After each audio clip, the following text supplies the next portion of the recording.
I make my living from Instagram and blogging, but I think it's important to realise that it takes up a lot of time and it is a full-time job. I love this suit.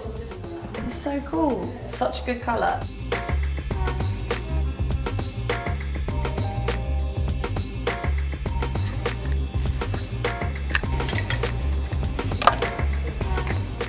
Marks & Spencer's allow me to have complete creative control, so it's entirely up to me what I feature and when I feature it and in what way, which is great because it makes it way more authentic.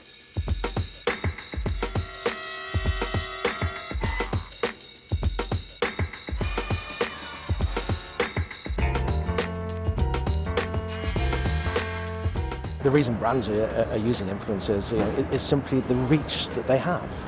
So they have a vast number of followers, so therefore if you carefully target the right influencers, your reach could of course be much better, because of course if it comes from an influencer, it's effectively a personalised message to that consumer that was already interacting with them.